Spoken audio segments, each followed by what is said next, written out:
안녕하세요, 학부모님.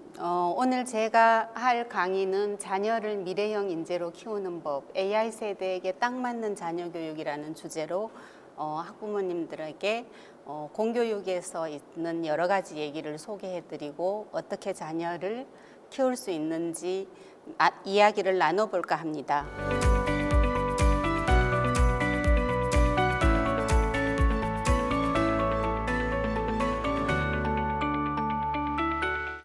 우리가 배워야 될 점은 과연 뭔지 그런 것들을 열심히 살펴보고 있었는데요. 핀란드에 2016년에 선생님들하고 핀란드에 학교를 갔습니다. 핀란드의 교육에 대해서 굉장히 다양한 여러 가지를 보고 거기에 있는 과학관도 보고 헬싱키 대학도 보고 수학과학 센터도 보고 여러 가지를 봤습니다. 실험을 직접 하는 거, 그 다음에 천문대, 학생들이 그 고등학생이 대학에 와서 실험하는 거 이런 여러 가지를 봤지만 한 학교에서 선생님이 말씀하셨습니다. 우리는 어떻게 가르치고 있다 이런 거를 열심히 얘기하는데 제가 한번 물어봤어요. 선생님은 어떤 마음으로 수업을 하십니까? 이렇게 했더니 그 선생님이 말씀하시는 거예요. 나는 아이들 하나하나의 잠재력을 발견하지 못하고 놓칠까 봐 굉장히 그것이 걱정이다. 그것이 굉장히 두렵다. 이렇게 말씀하신 거예요. 저희들도 학교 현장의 선생님하고 학교 교육을 더 나은 교육으로 만들기 위해서 굉장히 많은 노력을 하고 변화를 이끌고 그러한 역할을 했지만 그때 이제 제가 약간 이렇게 뒤통수를 한 대 맞았다고 할까나 그런 생각이 들었어요. 나는 선생님들과 같이 우리 아이의 잠재력을 발견하려고 얼마나 많은 노력을 했을까. 다시 이제 부모님들한테 드리고 싶은 말씀은 그럼 우리 아이들의 잠재력은 누가, 언제, 어떻게 발견해야 될까요? 우리 아이들이 가지고 있는 그 많은 잠재력을 하나하나 발견해야 될 사람은 누굴까요? 미래에 굉장히 많이 바뀌는데 우리 아이들한테 미래의 트렌드, 미래를 자체를 막 연구하고 스터디하는 것보다는 미래의 트렌드 정도는 엄마들이 공부하면서 아이들과 같이 이야기할 수 있는 그런 정도는 같이 공부를 해야 되겠다라는 말씀을 꼭 드리고 싶었습니다. AI와 우주 시대가 오고 있다라는 말씀을 드릴 건데요. 바둑 얘기는 굉장히 잘 알지만 법률 분야에서도 변호사하고 인공지능하고가 경진대회를 했어요. 변호사와 인공지능의 혼성팀, 그냥 일반 사람과 인공지능의 혼성팀, 그 다음에 변호사팀 이렇게 해서 12팀이 경진대회를 했는데 계약서를 분석하고 그 다음에 더 나은 조언을 주고 하는 정량평가와 정성평가를 섞어서 했는데 어떻게 되었냐면 변호사랑 인공지능 혼선팀이 1등, 2등을 하고 그 다음에 변호사끼리 팀을 한 사람들은 4등부터 끝에까지 쭉 하고 일반인하고 인공지능 한 사람이 그 사이에 3등을 했어요. 이거를 보면 인공지능 혼성팀이 굉장히 강력하다. 앞으로는 인공지능을 전문직인 변호사에서도 좀 써야 경쟁력이 있겠구나라는 거를 우리가 알 수 있고요. 바둑보다 먼저 체스에 인공지능이 들어왔는데 체스는 어떤 식으로 발전했냐면 맨 처음에는 체스의 챔피언이 고수가 있었어요.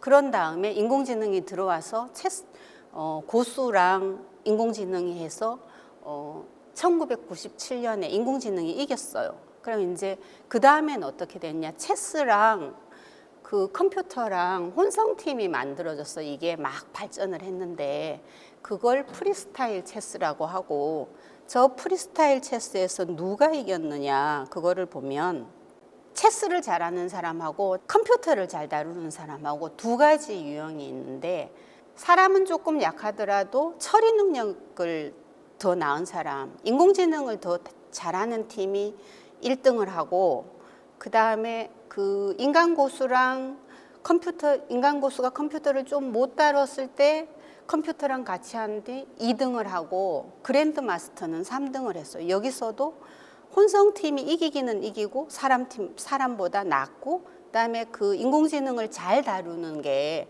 더 낫다는 게 앞에 법률팀에서도 그렇고 지금 체스에서도 그렇고 두 가지가 공통된 패턴이 나타나요. 그래서 미래에 우리 애들은 그 인공지능을 그냥 쓰기만 하면 되느냐, 사용만 하면 되느냐가 아니라 앞으로의 문제는 점점 더 복잡한 문제고 그 복잡한 문제를 풀 때 인공지능을 써서 문제를 더 잘 해결하는 사람이 미래의 AI 세대의 문제 해결자의 역할인 거예요. 이제는. 그러면은 AI를 써서 문제를 해결하려면 어떻게 해야 되냐? AI한테 정확하게 지시를 해야 되고 AI가 가지고 온 걸 정확하게 해석해야 되는 거죠. 정확하게 지시하려면 문제를 창의적으로 정확하게 해석을 하고 정의를 해야 되는 능력이 필요한 거예요. 문제를 해결할 때 사람만 하는 게 아니라 AI를 써서 문제를 해결해야 되는 시대가 오고 있다라는 말씀을 드리고요.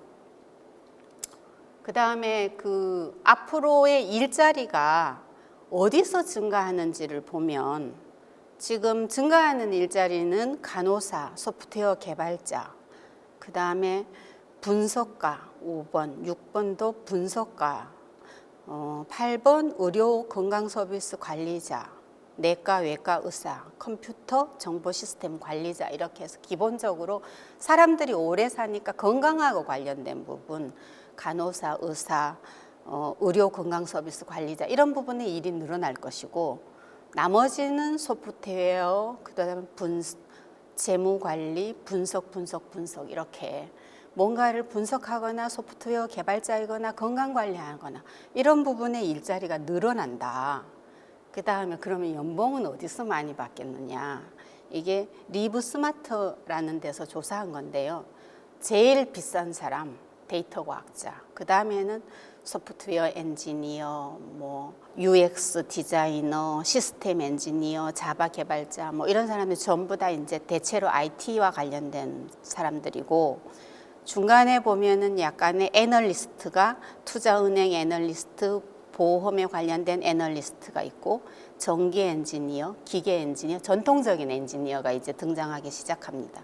지금 데이터가 쏟아지니까 그 데이터를 가지고 일해야 되는 데이터 과학자가 1번이고 나머지 개발자와 관련된 IT와 관련된 새로운 산업 분야에 대한 일자리가 고연봉이고 그 다음은 전통적인 엔지니어 이런 부분들이 전체적으로 고연봉 일자리다. 늘어나는 일자리와 고연봉 일자리를 받는데 AI가 만드는 시장은 학부모님들이 생각하고 있는 것처럼 이제 교육에 대한 맞춤형 교육, 자율주행, 자율배송, 핀테크, 그 다음에 메디컬 케어 이런 부분에 전체적으로 AI가 들어와서 새로운 시장이 열릴 것이다.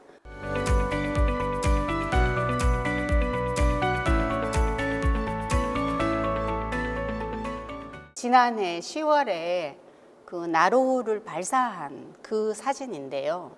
그 나로우를 발사하는 사진을 보고 자란 세대와 이거를 보지 않고 자란 세대는 굉장히 다르다. 유치원에서 애들이 이걸 다 봤다는 거예요. 그런 다음에 뭐 나로우 얘기를 하고 우주 얘기를 해요. 그래서 애들은 이제 우주에 대한 꿈을 꾸면서 자라고 있는 겁니다. 우리 아이들은. 그 작년에 억만장자들이 이제 우주 관광, 우주 여행 뭐 이런 얘기로 엄청 이야기가 되는데요. 영국의 버진 그룹, 그 다음에 아마존의 제프 베이조스, 테슬라의 일론 머스크 등 우리가 이제 이름만 들으면 아는 사람들이 우주 관광으로 뛰어들기 시작했습니다. 그다음에 이 리처드 브랜슨이 영국 사람이 맨 먼저 이제 우주 여행을 민간인으로서 우주 여행을 하고 와서 이 사람이 한 얘기가 굉장히 인상적인데요. 저는 한때 별을 올려다보며 꿈을 꾸던 아이였습니다. 어른이 된 지금 우주선에서 아름다운 지구를 내려다보고 있습니다. 우리가 우주 비행을 할 수 있다면 당신은 무엇을 할 수 있을지 상상해 보세요. 지금 지구가 여기 있고 우주에 가서 지구를 보면서 상상이 달라진다는 얘기를 이분이 하고 계신 거죠. 그리고 이제 그 타이틀을 보면 되게 재밌는데 우주의 달과 우주의 달과 별을 파는 아마존의 우주 시대가 도래했다라고 하고 크루 드래곤도 우주 여행객이 돌아왔습니다. 다 성공하고 돌아왔죠. 새로운 상황에 가면 새로운 질문을 하고 새로운 질문을 하면 새로운 기술이 나오고 그러면서 그 분야가 모두 다 혁신이 되는 거죠. 그러니까 새로운 혁신의 영역, 남들이 할 수 없는 질문, 새로운 기술, 거기를 우리가 먼저 점령을 해서 거기를 스터디하고 그 기술을 우리가 선점하겠다라는 시각에서 억만장자들이 먼저 가는 거죠.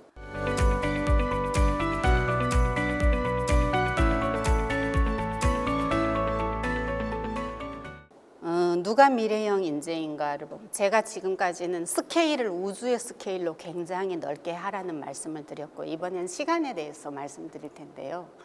우리 애가 사회에 진출할 땐 그때는 언제냐? 제가 계산을 해봤어요. 이제 초등학교 1학년, 중학교 1학년, 고등학교 1학년을 초중고를 그냥 그대로 가서 졸업을 하고 재수도 안 하고 뭐 국외 연수도 안 가고 군대도 안 가고 딱 맞게 갔을 때 계산한 게 초등학교 1학년 2038년, 중학교 1학년 2032년, 고등학교 1학년 2029년이 돼요. 2040년쯤에 열심히 일하고 있거나 사회에 갓 진출했거나 그런 정도여서 우리가 지금 부모님들은 애들이 사회에 나가서 성공하는 애를 기르고 싶은 거니까 시야는 늘 2040년을 봐야 된다. 지금 1년 1년 굉장히 달라서 우리가 그때 무슨 일이 벌어질지 상상하기는 사실은 쉽지 않지만 어쨌든 우리 아이가 활동을 시작하거나 열심히 활동할 시점은 2040년이다. 그래서 그 2040년에 필요한 게 뭔지를 지금부터 차근히 준비해 나가야 된다는 거고요. 세계경제포럼에서 2016년에 얘기했어요. 초등학교 1학년 입학하는 학생, 그 학생이 지금 기준으로 중학교 1학년이에요. 65%가 현재 없는 직업에 종사한다. 그러니까 우리는 늘 보면은 현재 있는 직업에서 생각하고 현재 눈에 보이는 걸 기본적으로 하는데 어쨌든 우리 아이의 65%는 현재 없는 직업에 종사한다. 35% 정도는 있는 직업에 종사하겠지만 65%는 현재 없는 직업에 종사한다. 우리 국내 학생들의 희망 직업에 대한 조사를 했는데요. 이거는 직능원의 2021년 조사 결과인데 초등학생 운동선수 의사 교사, 중학생 교사 의사 경찰관, 고등학생 교사 간호사, 생명자연과학자 및 연구원이고 아까 잘 나간다고 하던 IT 관련된 부분은 고등학생의 7위 컴퓨터 공학자, 소프트웨어 개발자 정도에 나오고 있습니다. 해외 학생들의 희망 직업도 보면은 이거는 일본 학생들인데요. 일본 학생들의 남학생, 여학생이 차이 나는데 남학생은 학자와 박사를 1위로 잡았어요. 이게 이제 노벨상을 좀 많이 타고 해가지고 이 학생들이 박사, 학자에 대한 꿈이 1등인데 이 학생들이 구체적으로 써놓은 걸 보면 나는 로봇공학자가 되어서 인류의 이로운 어떤 거를 개발할 거야. 뭐 손을 만들어 가지고 어떤 불편한 사람을 해결해 줄 거야 라고 하고 굉장히 구체적으로 써놓은 걸 제가 봤습니다. 미래인재상을 말씀드리겠는데요. 지금 그 A형 인재와 X형 인재를 써놨는데 A 학점을 받는 인재, 시험을 잘 보고 성적을 잘 받는 A형 인재에서 이제는 미지의 세계에 도전하는 X형 인재로 좀 바뀌어야 된다. 왜? 세상이 너무 빨리 바뀌고 65%가 새로운 직업에 종사할 거니까 그 공모전 같은 것도 새로운 분야에 새로운 기회가 되게 많아요. 그래서 바뀌는 세상 속에서 새로운 다른 분야로 건너갈 수 있는 역량이 되게 중요하고 이걸 하려면 없던 걸 새로 해야 되니까 현재의 그 학생이 맨 처음에 새로운 분야로 건너갈 수도 있지만 처음에 하던 분야와 새 분야와 연결돼서 새로운 길도 열릴 수 있으니까 계속 배울 수 있는 체력과 건너갈 수 있다는 자신감, 마인드 이런 걸 길러주는 게 앞으로는 점점 더 중요해지게 되죠. 우리는 이제 어떻게 배워야 되느냐, 어떻게 X형 인재가 되어야 되느냐를 생각해 볼 때 천재는 어떤 단서를 남겼는지를 살펴보면 아인슈타인이 어렸을 때 아파가지고 아빠가 아인슈타인이 심심할까 봐 나침판을 사줬어요. 근데 아인슈타인이 이 나침판을 가지고 놀면서 사물의 원리와 흥미에 관심을 가지게 되었어요. 그 다음에 아인슈타인은 잘 알려진 것처럼 학교 부적응자였어요. 그래서 엄마가 바이올린을 일부러 가르쳤어요. 주의력을 좀 높여주려고 음악을 가르쳐가지고 이제 아인슈타인이 노벨상도 타고 음악도 하고 이런 사람으로 되었고, 그 다음에 아인슈타인 엄마는 어떻게 했냐면 아인슈타인 뭔가 관심을 보여요. 그러면 그 관심 분야의 전문가를 섭외해가지고 그거를 배울 수 있도록 해줬어요. 아인슈타인 엄마가 너는 뭐뭐뭐뭐를 배워라 하고 애들의 스케줄을 짜준 게 아니라 아인슈타인이 관심을 보이면 그 분야의 전문가를 대해가지고 공부를 할 수 있게 해줬죠. 아이의 관심을 먼저 놓고 전문가를 섭외한 게 아인슈타인 엄마가 진짜 잘한 거였고, 학교 부적응이어도 주의력을 해결할 수 있도록 바이올린을 가르친 거, 이런 것들이 아인슈타인 엄마가 굉장히 잘한 일이죠. 그 다음에 이분은 리처드 파인만인데요. 이분도 역시 노벨상을 탔고 양자전기역학, 경로적분 이런 걸로 되게 유명하시고 엄청 천재예요. 제가 옛날에 물리학을 공부할 때는 저는 이렇게 생각했어요. 왜 파인만보다 아인슈타인이 더 유명하지? 이상한 걸? 이렇게 생각할 정도로 이분 진짜 유명하신 분이에요. 근데 이분은 어떻게 됐냐 봤더니 아버지가 사준 브리테니커 백과사전을 어렸을 때 가지고 놀았대요. 브리테니커 백과사전 집에 이렇게 꽂아 놓는 거잖아요. 그 책꽂이에서 밖으로 빠져나오기 좀 어려운 책들이잖아요. 무겁고 두껍고. 그런데 이 비범하신 분은 어려서 이 책을 가지고 놀았어요. 파인만이 이 책을 가지고 놀 때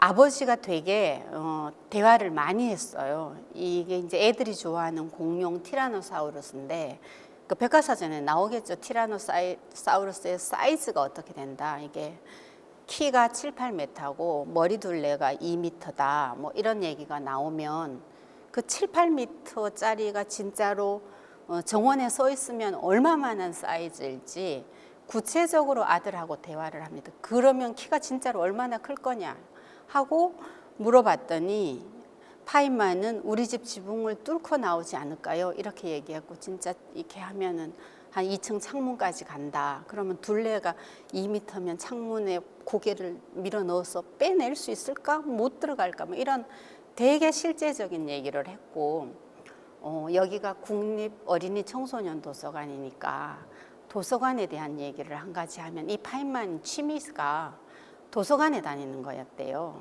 그리고 도서관에 있는 책을 다 읽었어요.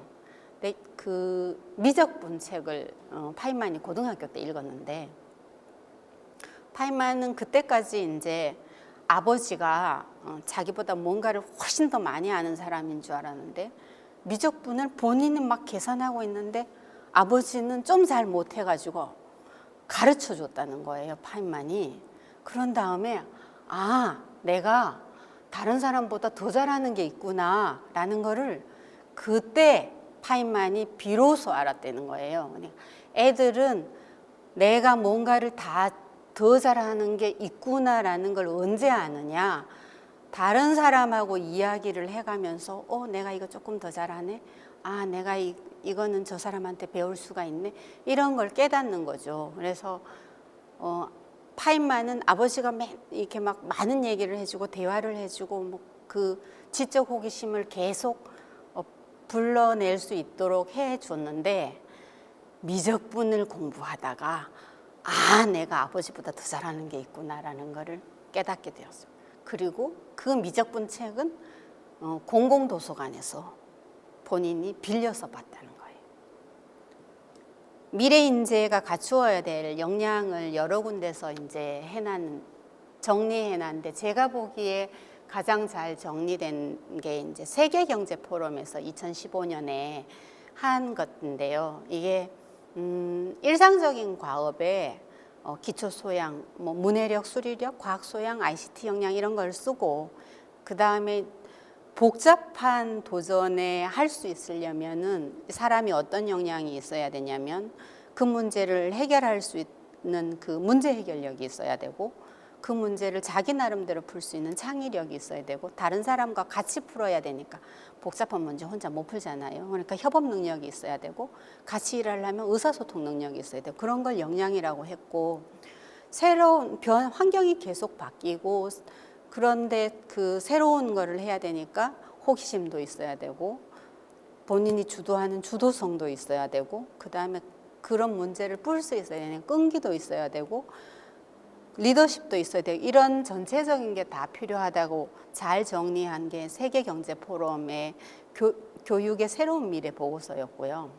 최근에 나온 OECD의 그 OECD 2030이라고 하는 데는 조금 새롭게 다시 정리한 거는 그 웰빙이 중요하다. 개인과 사회의 웰빙이 중요하다. 그게 지향점으로 놓고 그걸 하기 위해서 변혁적인 역량을 가져야 되고 새로운 가치를 창조해야 되고 그 새로운 변혁적이기도 하고 새로운 가치도 창조하려면 학생 주도성이 되게 중요하다고 하고 학습에 대해서는 지식, 스킬, 가치, 태도 이 네 가지를 해야 된다고 이렇게 보고서에서 정리하고 있습니다. 그럼 실제로는 사람이 사회에 나갈 때 기업에서 뽑는 사람 어떤 사람을 원하느냐 2040년에 기업에서 어떤 스킬을 원하느냐가 진짜는 우리가 알아야 될 거지만 지금 2020년에 기업이 필요로 하는 거는 소프트 스킬, 하드 스킬 둘 다 원하는데 창의성, 설득력, 협업 능력, 감성지능까지 그 다음에 블록체인 등 분석 추론, 인공지능 등등 이런 하드 스킬 그 다음 이런 이 두 가지를 골고루 원하니까 이런 분야 쪽에 더 신경을 써서 자녀들과 이야기를 나눠야 된다는 거고요.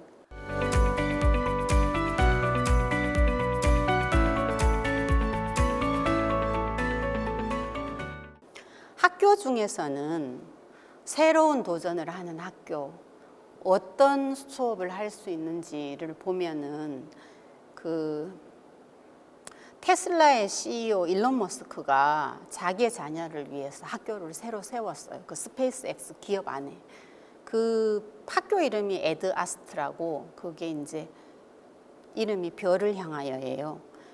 그러면은 이건 뭐냐면 화성에 사람이 정착하고 인공지능과 로봇이 같이 살아갈 시대에 리더를 키우는 게 목표다. 이게 분명하게 리더의 포인트를 돼 있고 이 학교를 세울 때 원래 이 자녀들이 LA에 있는 영재학교에 다녔어요. 그 학교의 선생님을 섭외해서 에드 아스트라의 교장 선생님으로 모시고 애들을 더 나은 교육을 하려고 하는데 뭘 가르치냐면 이 학교는 스템에 중점을 두고 인공지능하고 로봇을 가르치고 그 일론 머스크가 기업가니까 기업가 정신을 가르치고 학교 운영은 무학년제로 하고 수업의 핵심이 있어요. 요점이 문제의 핵심에 도달하고 최선의 결정을 내리고 이 포인트를 명확히 해가지고 학교를 운영하고 있는 거죠. 그 다음에 칸 랩스쿨이 있는데요. 이게 이제 칸 아카데미가 온라인으로 하다가 랩스쿨을 대안학교를 했는데 여기서도 학생이 이제 지식 습득만 하는 게 아니라 지식의 창조자로 바뀌어야 된다는 걸 강조하고 누구든지 도달점에 끝까지 다 도달할 수 있다. 다만 학생의 배우는 속도는 다르다. 그러니까 배우는 속도는 다르지만 끝까지 배울 수 있다는 걸 전제해서 하고 있는데요. 이게 일반 학교가 이렇게 나이에 따라서 시간이 지나면 학년이 올라가지만 이 학교는 내용이 숙달되고 혼자서 잘하는 자율성이 준비되면 학년으로 올라가는데 프로젝트 기반 학습으로 하고 교사와 교과서로 배우기보다 교사도 배우고 동료에서도 배우고 혼합 학습도 하고 이렇게 하고 특별히 눈에 띄는 거는 학생이 목표를 수립할 수 있도록 1대1로 안내한 다음에 계획을 세우는 걸 알려주는 거죠. 그 모든 학생은 배우는 속도가 다르다. 그렇지만 도달점에 모두 다 도달할 수 있다라는 것을 가지고 있습니다. 이게 목표 수립 방법을 집에서 쉽게 하는 가장 쉬운 방법은 스터디 플래너를 사서 공부 계획을 수립하고 그거를 학생들이 실천해 보는 거라고 생각해요. 근데 이제 학습 계획에서 굉장히 차이 나는 거는 뭐냐?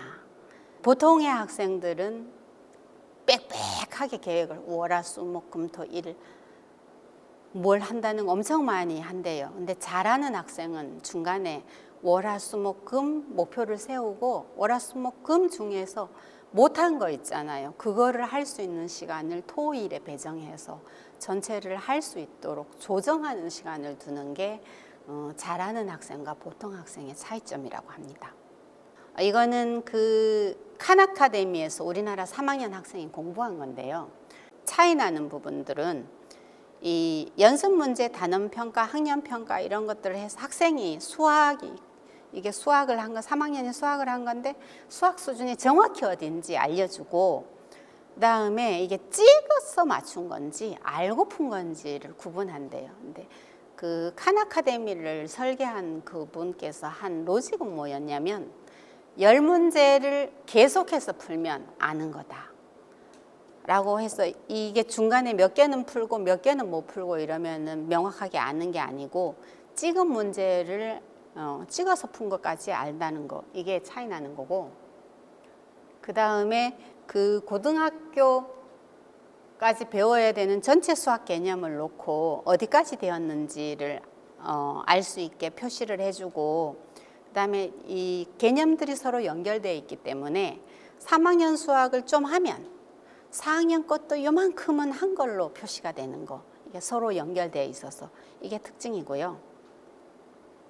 칸랩스쿨의 커리큘럼을 보면 기초 과목은 읽기, 쓰기, 수학, 언어, 컴퓨터 프로그래밍까지 가르치고 과학은 중고등학교에서 기초 과목으로 되게 중요하게 하고 모든 학생이 깊은 개념을 배워야 되는 과목이 웰리스, 통합예술, 통합과학, 금융, 글로벌 세계, 경제, 통계 이 정도입니다.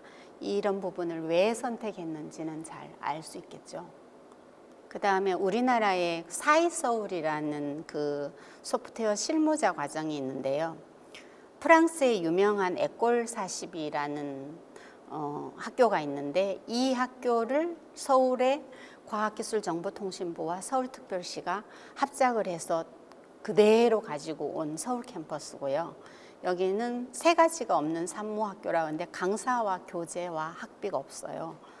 그래서 이거는 그 이노베이션 아카데미의 사이서울 홈페이지를 캡처한 화면인데요. 그 슬로건이 누구나가 개발자가 되어서 세상을 구할 수 있다라고 하고, 강사가 없는데 그럼 진짜 어떻게 배우냐? 여기서 이렇게 얘기해요. 내일도 아닌데 새벽까지 누군가를 가르치는 건 이 공간에서 자연스러웠습니다. 이게 이 사이서울을 나온 학생이 적은 건데요. 내가 아는 걸 남에게 설명할 수 있을 때 비로소 내 지식이 된다는 사실을 알게 되었습니다. 신기한 건 여태까지 겪은 경쟁 시스템보다 효율적이었다는 겁니다. 이게 우리가 이제 전체적으로 경쟁 체계에 있는데 그 동료가 서로 가르쳐주고 교재가 없어도 학생들이 이런 걸 실제로 해보고 알았다는 거죠. 이게 미션 중심으로 되어 있고 하나의 미션을 달성하면 그 다음 미션으로 가는데 학생들이 서로 공부해가지고 미션을 달성하는 걸로 가는 걸로 커리큘럼이 짜져 있고 이민석 학장님께서 운영하시고 계십니다. 이게 또 다른 학생은 서로 돕는 분위기였다. 모르는 게 있으면 서슴없이 물어보고 흔쾌히 알려줬다. 서로의 버그에 관심을 가졌다. 혹여나 해결을 못해도 같이 보는 것만으로 큰 힘이었다. 이게 동료의 가치와 함께 한다는 거에 대해서 굉장히 정서적인 얘기가 많이 들어있는 게 사이서울의 특징입니다. 이제는 좀 많이 알려진 미네르바 스쿨인데요. 이게 포브스가 세계에서 가장 흥미롭고 중요한 고등교육 프로그램이라고 했고, 캠퍼스가 없고 기숙사가 있어요. 전 세계를 돌아다니면서 온라인 비대면 교육을 하는데 전 세계 7개 도시 기숙사를 순회하고 실습을 하는 거고, 이게 미국 샌프란시스코부터 서울에도 와요. 그 다음에 인도, 독일, 영국, 대만 등 7개 도시를 다니는데, 강의는 온라인으로 듣고 토론하고 과제를 하는 건데, 실제 배운 개념을 적용하는 게 목적이고, 아까 65%가 현재 없는 자리에 갔다고 했잖아요. 이 미네르바 스쿨을 설계할 때부터 존재하지 않는 일자리에 적응하기를 원하기 때문에 다양한 인지도구를 활용한다고 했고, 이 학생들이 뭐 신문 기사를 찾아보면 뭐 서울대, 하버드를 안 가고 미네르바 스쿨을 갔다 뭐 이런 얘기들이 조금 있어요. 근데 여기 보면은 이 화면은 보시면은 지금은 원격 수업을 해가지고 굉장히 익숙한 화면이지만 조금 다른 게 있어요. 위에 이제 파란색, 빨간색, 노란색 있는데 이게 학생의 참여 정도에 따라서 자동으로 색깔이 이렇게 나타나고, 이게 많이 참여하는 학생, 참여 준비를 하는 학생, 덜 참여하는 학생을 나타내서 학생이 얼마나 주도적으로 수업에 참여하는지가 자동적으로 보이도록 되어 있는 학교입니다. 그러면은 실제로 지금 우리 선생님들은 어떤 상황이냐? 코로나 때문에 이제 온라인 개학을 할 때 이 선생님의 푸념 한마디 뭐냐면, 아침마다 학생 깨우는 것이 힘들어요.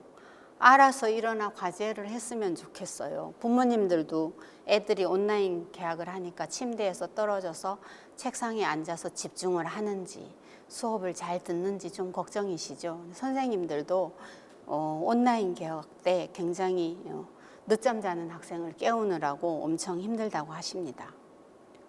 그리고 선생님들도 굉장히 많이 고민을 하고 계세요. 어떻게 하면 학생들의 흥미를 유발해서 수업에 참여시킬 수 있을까? 굉장히 여러 가지가 있는데, 이제 뭐 동영상을 보여준다, 뭐 퀴즈를 푼다, 그다음에 빨리 하는 학생 다음 시간에 뭘 할 수 있게 자유시간 인센티브를 준다. 선생님들이 해본 여러 가지 노하우를 서로 나누면서 지금의 상황에서 애들을 어떻게 흥미를 가지고 수업에 참여할 수 있게 하는지 현장에서 굉장히 노력하고 계신다는 말씀 드리고 싶고요. 지금 바뀌고 있는 게 이제 공부하면은 부모님들이 입시 이렇게 생각하시잖아요. 대학 입시. 작년 7월에 서울대학교에서 2024년도 입학 전형의 방향을 발표했는데, 좀 달라진 게 뭐냐면 그 전공 과목하고 관련된 과목을 반드시 응시를 해야 된다. 그게 특정한 자연과학대학, 공과대학, 농생명과학대학, 사범대학, 의과대학에 물리학 1, 물리학 2, 화학 1, 화학 2는 중에 하나는 반드시 응시해야 된다. 응시를 하려면 미리 다 드러나야 되겠죠. 그 다음에 원 과목보다 2 과목이 좀 더 어려운데, 어려운 2 과목을 들은 학생들에 대해서는 가산점을 준다. 2 과목을 한 과목을 들으면 3점을 더 주고, 2 과목을 더 들으면 5점을 더, 가산점 5점을 준다는 거예요. 가산점을 준다는 거는 어려운 거를 선택한 거에 대해서 그거에 대한 적절한 보상을 한다는 거고, 제가 3점이면 그 다음 점수가 5점 나오면 3에서 5는 약간 이상하긴 하잖아요. 그래서 여쭤봤어요. 이 연구를 하신 교수님한테 5점은 어디에서 나왔어요? 이렇게 물어봤더니 여러 몇 년간의 데이터를 누적해서 시뮬레이션을 해서 얻은 값이 5점이라고 하였습니다. 굉장히 바뀌는 상황에 대비해서 미래 사회가 요구하는 역량을 함양하려면 학교의 교육과정이 바뀌어야 되겠죠. 그래서 2022 개정 교육과정을 개발하고 있고, 총론의 주요 사항은 작년 하반기에 발표했습니다. 개정의 중점은 미래 사회가 요구하는 역량을 함양할 수 있도록 하고 학습자의 삶과 성장을 지원하는 교육 과정으로 기본적으로 바꾼다는 거고요. 디지털 AI 교육 환경에 맞도록 환경을 구축한다는 겁니다.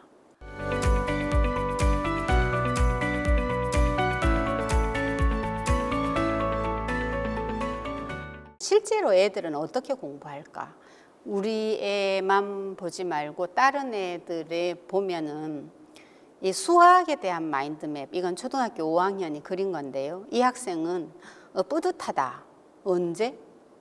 여러 문제를 풀었을 때. 재밌다. 뭐 쉽고 재밌게 풀 수 있다. 공부를 좀 하는 학생이에요.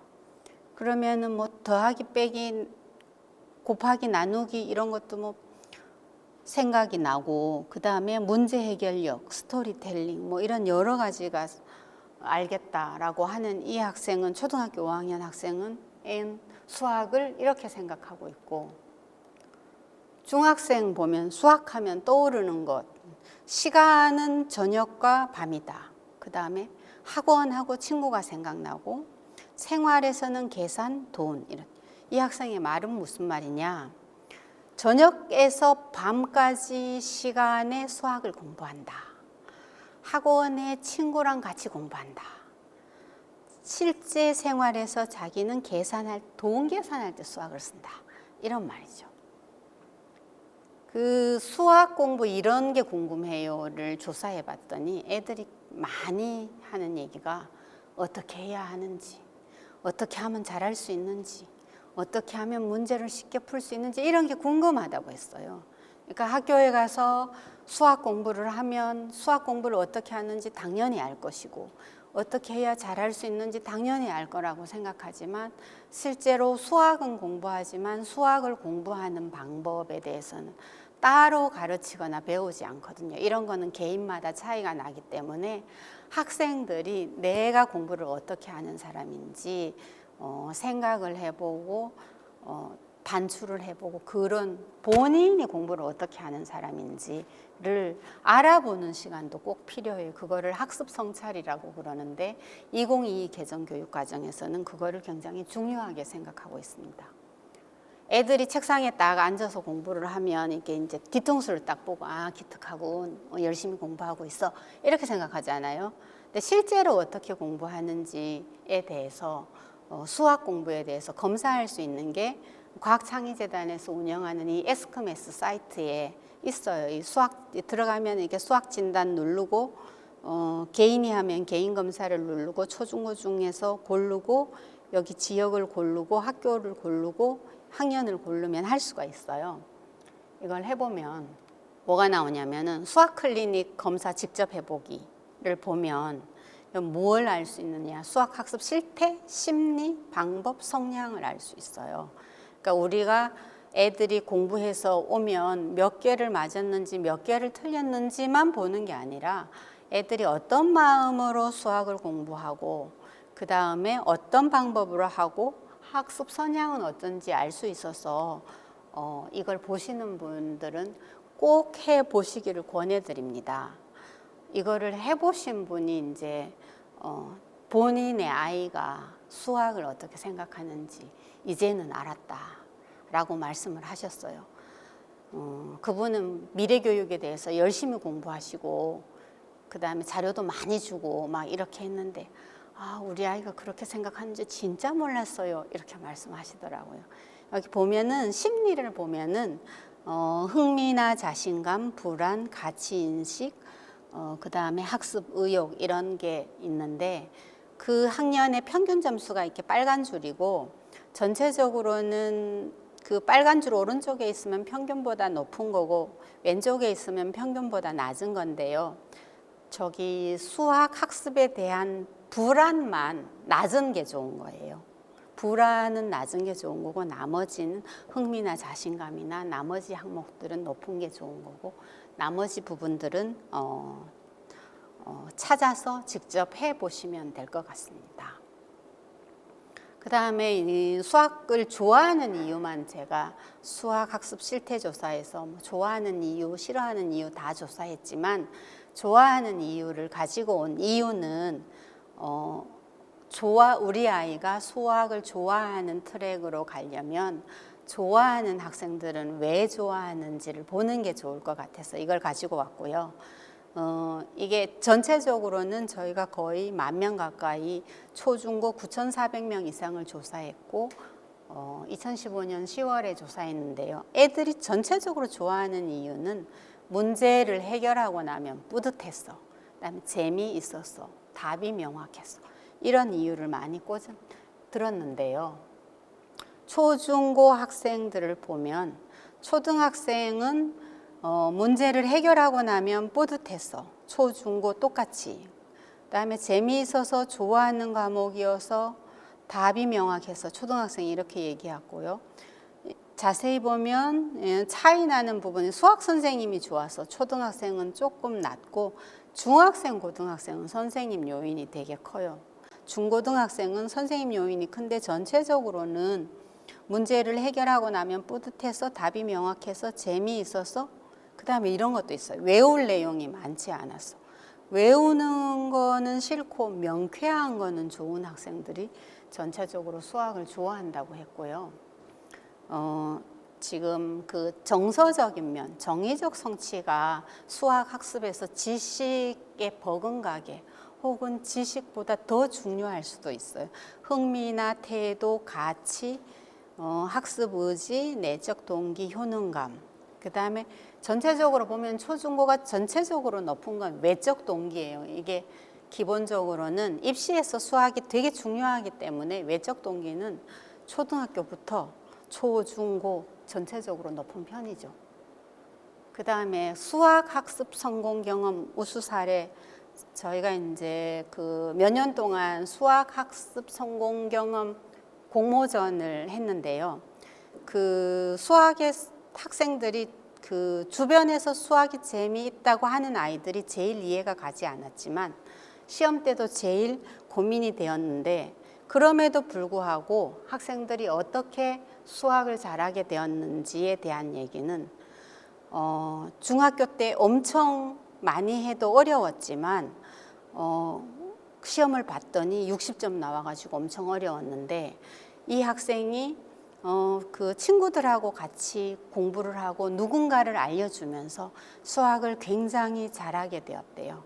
그래서 애들하고 서로 알려주면 아까 사이서울처럼 애들하고 같이 알려주는 게 굉장히 중요하다. 언제든지 설명하고 자신감을 가지면 성적이 잘 올라간다는 거고요. 다른 학생들도 보면은 성적이 계속 떨어져서 학원을 그만두고 혼자 공부하면서 굉장히 다른 방법을 알게 되어서 공부를 잘하게 되었다는 얘기가 있고 또 다른 학생도 학원을 그만두고 스스로 공부하다가 본인한테 가장 좋은 방법을 찾았다라는 얘기가 있어요.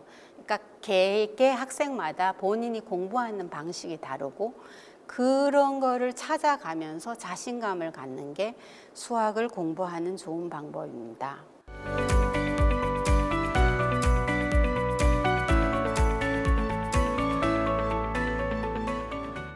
그다음에 과학 공부는요. 보면은 그 체험 부스를 운영하고 실험 캠프를 하고 R&E를 하고 이렇게 활동을 하면서 굉장히 많은 걸 알게 되는데요. 학생이 활동을 하면 그 분야에 대한 흥미가 생기고 본인이 이제 자신감을 갖게 되는데 교과서에 있는 것뿐만 아니라 어떤 한 분야를 깊이 공부하는 게 과학에서는 굉장히 중요하고 그래서 이 과학 분야에서는 잘하는 학생들을 위해서 올림피아드가 있고 올림피아드는 이제는 선발된 학생만 하는 게 아니라 그 온라인으로 공부할 수 있도록 많이 열려져 있어요. 부모님들이 관심을 가지고 이 부분을 찾아봐 주시면 좋겠고요. 그 학생의 활동을 하는 게 되게 중요하기 때문에 이 온라인으로 시작해서 활동할 수 있도록 과학 탐구반 같은 것들도 기본적으로 온라인에 할 수 있도록 하고 이건 1년에 한 번 3월에서 5월 사이에 모집하기 때문에 이 사이트를 눈여겨보시면 좋을 것 같습니다.